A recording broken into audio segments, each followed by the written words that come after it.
પહેલા દાખલામાં એવું છે કે શંકુના પાયાનો વ્યાસ 10.5 સેન્ટીમીટર અને તેની ત્રાસી ઊંચાઈ 10 સેન્ટીમીટર છે, તો તેની વક્ર સપાટીનું ક્ષેત્રફળ શોધો. આમાં આપણને એવું કીધું છે કે વક્ર સપાટીનું ક્ષેત્રફળ શોધવાનું છે. તો આપણે કયો દાખલો છે? પહેલો દાખલો, દાખલા નંબર 1. સૌથી પહેલાં એક શંકુ દોરી દઉં.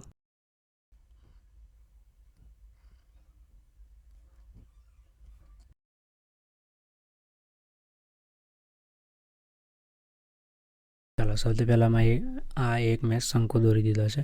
અહીંયા લખ્યું છે શંકુનો પાયાનો વ્યાસ 10.5 સેન્ટીમીટર છે.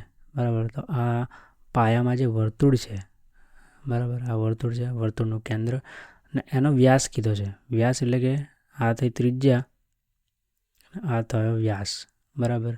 તો વ્યાસ સૌથી પહેલાં લખી દઉં. વ્યાસ આપણને કેટલો આપ્યો છે? વ્યાસ આપણને આપ્યો છે 10.5 સેન્ટીમીટર. બરાબર. અને તેની ત્રાસી ઊંચાઈને કહેવાય છે એલ. ત્રાસી ઊંચાઈ છે 10, જેને આપણે એલ પણ કહીએ છીએ. તો તેની વક્ર સપાટીનું ક્ષેત્રફળ શોધો. વક્ર સપાટી એટલે કે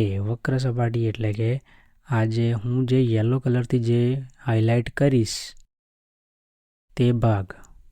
તો હવે આપણે શંકુની વક્ર સપાટીનું ક્ષેત્રફળ શોધવાનું છે. તો અહીંયા હું સૂત્ર લખી દઉં છું કે શંકુની વક્ર સપાટીનું ક્ષેત્રફળ બરાબર, એનું સૂત્ર છે પાઈ આર એલ. આપણે કિંમતો મૂકશું. પાઈ એટલે અહીંયા ઉપર લખ્યું છે. જો ઉલ્લેખ ન કરેલ હોય ત્યાં પાઈ બરાબર 22/7 લેવાનું. તો અહીંયા આપણે પાઈ લઈશું 22/7 ગુણ્યા આર. આર એટલે કે ત્રિજ્યા. હવે આપણે ત્રિજ્યા તો આપણને આપી નથી, પરંતુ આપણી પાસે વ્યાસ છે. હવે જો અહીંયા હું ત્રિજ્યા શોધું તો આર બરાબર D/2. ડી એટલે કે વ્યાસ. વ્યાસ આપણી પાસે છે 10.5. એના કરવાના છે અડધા, એટલે કે 2. બરાબર. તો હું આરની જગ્યાએ 10.5 અને એના છેદમાં 2 લઈ શકું. તો અહીંયા હું લઈશ 10.5 અને એના છેદમાં 2 ને એલ. એલ એટલે કે ત્રાસી ઊંચાઈ. તિર્યક ઊંચાઈ છે આપણી 10. બરાબર. તો હવે આપણે આનું સાદુરૂપ આપીશું. સૌથી પહેલાં અહીંયા 22/7, તો આના જ રવા દઈશ, ગુણ્યા. હવે 10.5, અહીંયા હું સાઈડ પર એક વસ્તુ સમજાવી દઉં. 10.5, હવે 10.5ને હું લખી શકું કે 105/10. બરાબર. જો હું આ દશાંશ ચિહ્ન કાઢી નાખું તો હું આવી રીતે લખી શકું છું.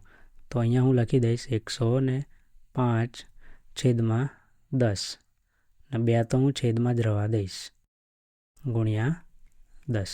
હવે આનું આપણે સાદું રૂપ આપીશું. તો સૌથી પહેલાં 7ને આપણે 105ને આપણે 7 વડે ભાગી શકીએ છીએ.